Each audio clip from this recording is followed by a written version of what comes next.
দেউতা আজি পেলনীয়া বস্তু কি পালে তেনেকে নকবি এদিন সকলো বস্তু কামত আহিবই একো পেলনীয়া নহয় হেৰো হয়নে এই লোহাৰ টুকুৰাবোৰ কিহৰ কাৰণে ৰাস্তাত পৰি আছিল ভাবিলো এদিন কামত আহিব এই ভগা চিগা লোহাৰ টুকুৰাবোৰ ঘৰৰ ভিতৰলৈ নানিব শনিগ্ৰহৰ লোহা শনি মোৰ ওচৰলৈ আহিব নোৱাৰে নহয় গায়ত্ৰী মাক হয় দেউতা এজন শনি আন এজন শনিৰ ওচৰলৈ নাযায় নহয় মানে মানে থাক বৰ বুদ্ধিমানটো ওলাবলৈ আহিছ হে বাৰু গোবিন্দ কচোন এই ভৰ বাৰিষা বৰষুণ দিয়া নাই কেলে হয় দেউতা বৰষুণ দিয়া নাই নাই আৰু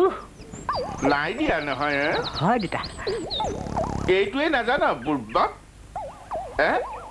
এই বুৰ্বক হৈ বুদ্ধিমান হ'ব খোজা দুখত তোৰ দৰমহাৰ পৰা 10 টকা কাটিব লাগিব বৰষুণ দিয়া নাই নাই আৰু মই কাৰ মূৰটো কৰিব লাগে তোৰ চেহেৰাটো চা সুৰ নাইকিয়া হাতীৰ নিচিনা চাচোন চা কেনেকুৱা বিকট চেহেৰা পাই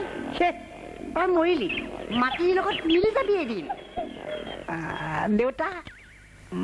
মোৰ দেউতাই তেওঁ ধাৰ খুজিব নোৱাৰি আপোনাৰ ওচৰত মোক চাকৰ ৰাখিলে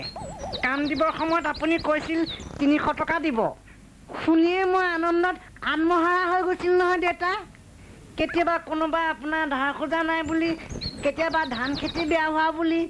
কেতিয়াবা অসুখ বা পানী লগা হোৱা বুলি এটা উপসৰ্গ উলিয়াই আপুনি সদায় মোৰ দৰমহা কাটে এতিয়া আপুনি মোক মাহে 300 টকাৰ পৰা 12 টকা 25 পইচা দৰমহা দিয়ে তাৰে বাৰু মই কেনেকে খাই জীয়াই থাকিব লাগে ঠাণ্ডা পানী আৰু বতাহ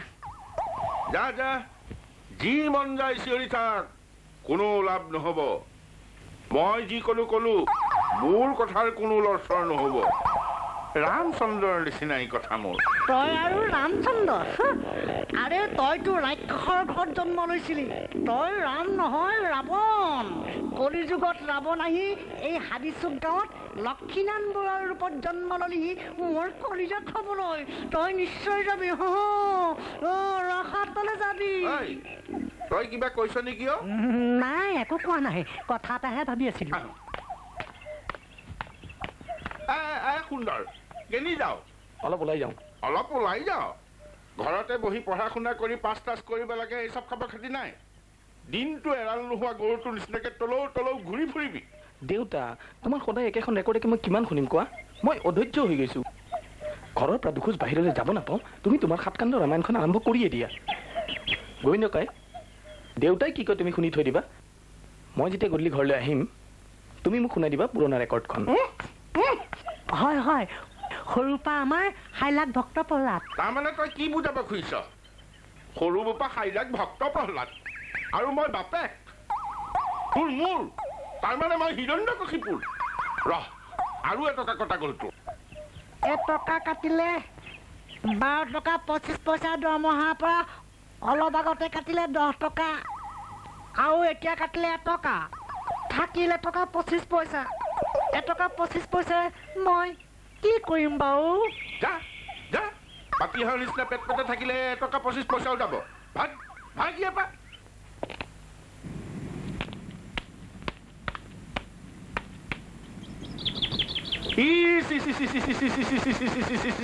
হেৰা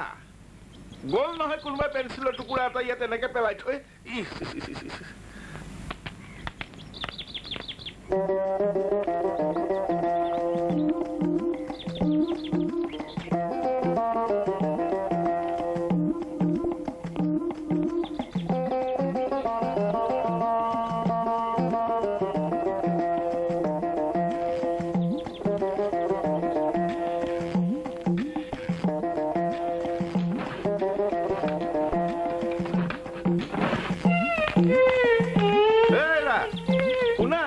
তোমাকে সুধিছো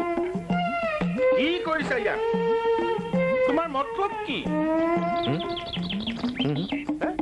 এইটো আকাৰে এইকেইটা কথা কোৱা মানে কি দেউতা মোৰ বোধহয় তেওঁ কৈছে মোৰ কি মোৰ কি মোৰ গাঁৱলৈ আহি মোক সুধিছে মোৰ কি বাপৰে বৰ আচৰিত কথা দেই দেখা যাওকচোন 50 পইচা 25 পইচা দি দেচোন দেউতা 50 পইচানো কি বস্তু দিওঁ এই গৰু 25 পইচা দিবলৈ কৈছো 25 পইচা দে হ'ব দেউতা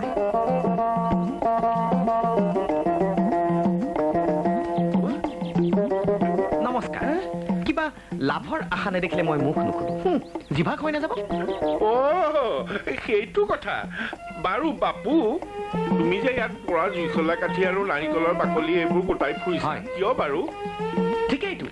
জুইশলা কাঠিৰ মূৰটো আছে ঠিকেই কিন্তু মগজ নাই কিন্তু আমাৰতো মগজ আছে এই জুইশলা কাঠিবোৰ গোটাই আপুনি লাভ আদায় কৰিব পাৰে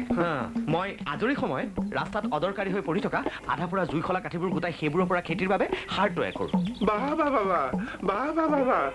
বয়সত মোতকে সৰু কিন্তু বুদ্ধিত বৃহস্পতি বৰ গুণী লোক দেই বাপু তুমিনো কোন মাত্ৰ কালি আহিছে আমাৰ যে সেই বসন্তৰ পৰিবাৰৰ ভিনিয়েকৰ ভায়েক আকৌ অৱশ্যে আৰু এটা পৰিচয় আছে আমাৰ যে সেই বালিবাট যে বালিবাটৰ সেই কিপন নহয় মিতব্যয়ী সংঘৰ সভাপতি আকৌ হয় নেকি মিতব্যয়ী সংঘ এটাও খোলা হৈছে নেকি হয় কথাটো হ'ল কি সঞ্চয়কাৰীসকলৰ এটা সংঘ গঠন কৰি বিভিন্ন শাখাত খোলা হৈছে আৰু এইটো শাখাৰ সভাপতি মই আৰু এই শাখাটোৰ নাম দিছো মই কৃপন সংঘ মানে মিতব্যয়ী সংঘ মৰমতে আমি তেনেকৈ মাতো বঢ়িয়া সুন্দৰ চাব্বাছ এই কাঠ কি বেঙাৰ দৰে কথা শুনি আছ এইফালে তেনেই খেলা হৈ থাকিব নালাগে জুইশলা কাঠি কুটোৱা আৰম্ভ কৰি দে পিছত সেইবিলাক আমি ব্যৱহাৰ কৰিম বলক জুইশলা কাঠি বিচাৰিব লাগে চেহেৰাটো কি নাচাবা যেন ঘটত কছে মোৰ কুচিয়া তোৰ চেহেৰাটো চাব নাপায় তোৰ চেহেৰা দেখিলে সতিনী যাত্ৰা ভংগ হয় নহয় হয় আজিৰ পৰা আমি দুয়ো একেলগে জুইশলা কাঠি বুটলিম দে হ'ব কিন্তু দেউতা আপুনি এবাৰ সুধিছেনে